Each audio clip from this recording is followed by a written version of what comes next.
after lap 1, the race is basically decided, so. Alright. Let's now look at this article that you have provided. nos.nl. I need to translate the page.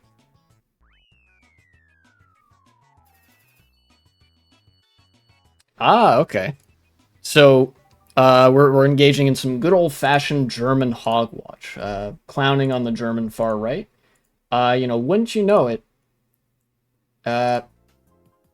Germany has a Nazi problem. It's been known to happen from time to time. Tonight on TV, alleged German coup planners in court. Protests against, quote, Russian law, unquote, in Georgia. Okay, so this might be like a double feature. I'm just gonna read this short bit about the Germans. Trial against the Reichsbürger starts. Oh yeah, that's right. The Reichsbürgers were the guys who were pro-monarchy, who wanted to bring back the Kaiser, and they were far right and staged a coup and were unsuccessful. It was kind of like a wimpier January 6th, albeit with slightly more institutional support. So the trial begins in Germany against 9 members of the group that calls itself Reichsbürger. According to justice, which I assume means like according to like the prosecutor or like the indictments or whatever, they planned to storm the German Capitol building, the German Parliament, armed. Excuse me. The police got wind of the plan and arrested 27 people during a major national action at the end of 2022. So I guess I was mistaken about weaker, wimpier January 6th. It didn't even have a chance to happen and become a January 6th. Sorry, I didn't want to hit that guy. I didn't want to hit them either. I just wasn't really looking that close. Ow. So, the Reichsbürger movement is a far-right group that does not recognize the modern German state, and wants to return to the German Empire. Yeah, there we go. That's I mentioned that earlier, that they are monarchists. The series of lawsuits is likely to last until next year. Yeah, criminal trials and stuff can take quite a while. Whoa, what? Oh, right, ceiling. Relatively short news piece, but worth noting. At least I think. I don't think. I think that it is very likely, to me at least, it seems pretty likely that these particular members of the far right will be convicted for a plot against a democratically elected government, and plot to overthrow a democratic parliament and things like that, right?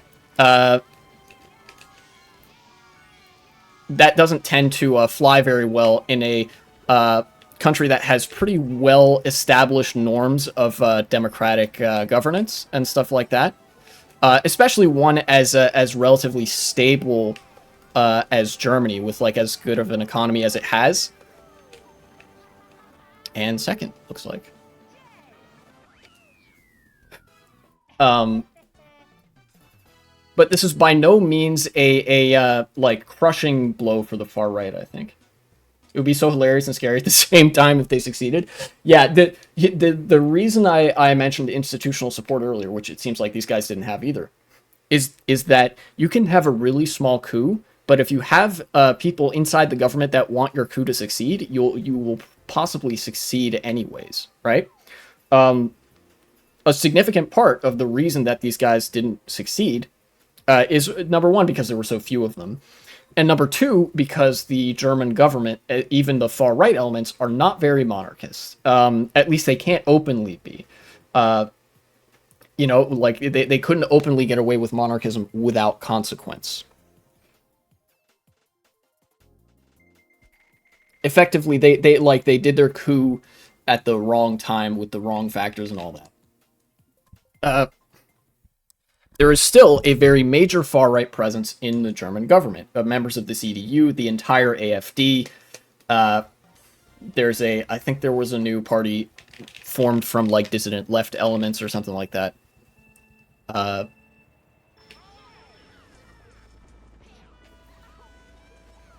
you know, generally the situation doesn't look great for Germany. Um,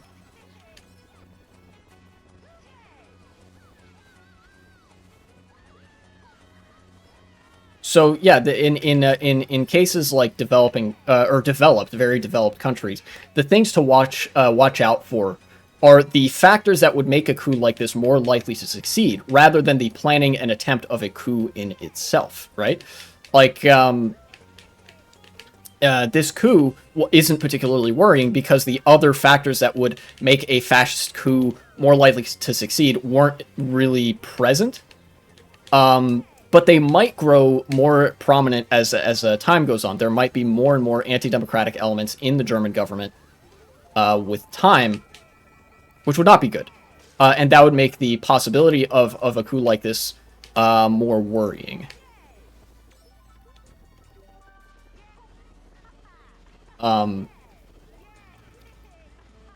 there is a way to prevent that. It's a thing that the German liberals would be too scared to do, because it would mean doing anything, and we know that liberals like to not do things. If you ban the AfD, if you start systemically cracking down on fascist sentiment in government and anti-democratic parties and elements that want to return Germany literally to the Reich, then you sort of, you don't defeat the far right, because politics is like a never-ending struggle, but you do buy time. And time is a very valuable resource, because if the far right is behind enough that they're not an active threat at the moment, then that gives progressives and the left room to breathe, room to make progressive changes. Oftentimes they can be very small changes, but I think I've outlined this before. Those changes, the small changes, they tend to stick. And those are the kinds of changes that the far right would really want to revert, but they wouldn't be able to. When you get progressing norms in a society, when economic and social policymaking becomes steadily more and more progressive, and that starts to like sink in as normal for most people, then the far right is going to have a really hard time gaining power, because they have to actually move left with the existing social norms in order to have that foothold, right? So basically, the process is this: if your country is in danger by the far right, there needs to be a concerted effort to, first off, in the electoral space, beat the far right back just a little bit. That buys time. That way, you start doing activism at the local and regional level. You get progressive policies passed, get certain progressive norms very normalized, and that makes it way harder for the far right to succeed in the future. So every gain that they would make has to be slightly less and less extreme, you know?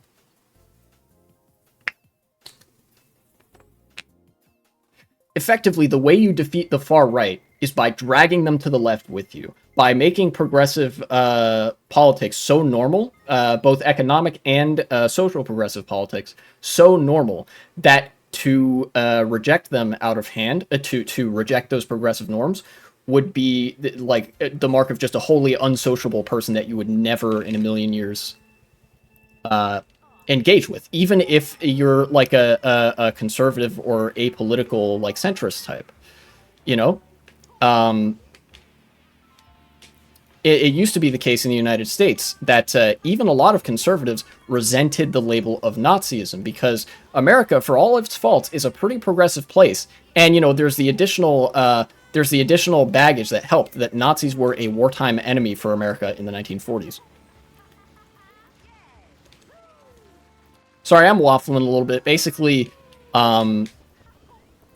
the German far right is gaining ground. The coup attempt was still very silly and goofy, but they're gaining ground in like the electoral space. And to stop that, you have to vote for their opponents so that they don't gain like a majority or whatever. And you have to protest in favor of and do activism for progressive policies, so that every time the far right tries to advance again, there's an additional layer they have to pull back before they get to do their far right stuff. And that's actually the approach I'm trying to take in my own life. This is something that you can kind of use as a playbook, even on an individual level. You know, you guys know that I have no love for the Democratic Party federally, but if we can use them to buy enough time to get like progressive policies passed at the state and local level, where the Democratic Party is much more malleable to progressives and stuff, then that actually enables a greater degree of left control of the Democratic Party, and it inhibits the ability of the far right to do the kinds of gains that it would really like to do to strip democracy away. I know I've said the same thing like many times already, but I really want it to sink in. I really, really want it to sink in.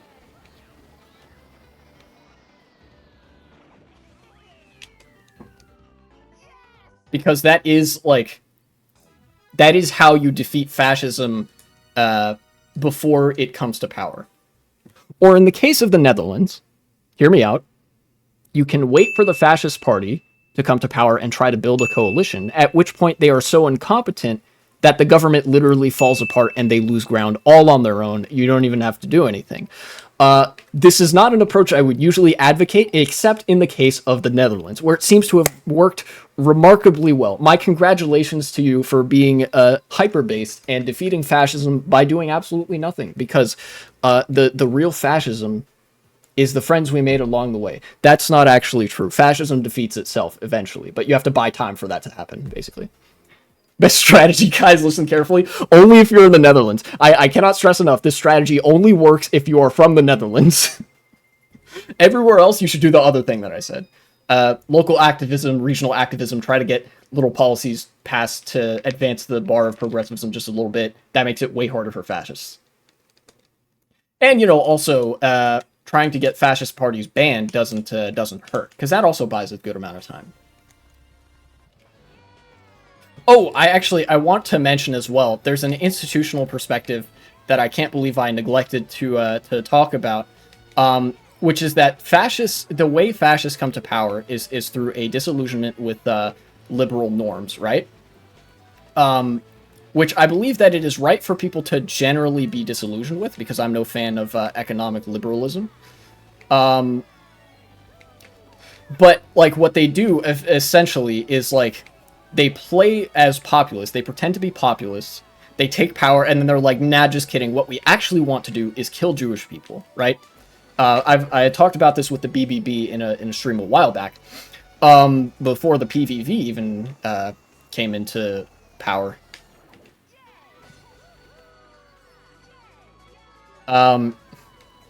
So how do you counter that? How do you counter the fascist strategy of populism? What can you do to buy time in the face of that? You can do your own populism. Liberals aren't very good at this. I mentioned that in the populism video because they are institutionalists at their core. But you know who is good at populism? Socialists. Socialists are very good at being populist, appealing to the people, because socialists have a genuine distrust of the system and genuine points of critique of the system that they wish to change.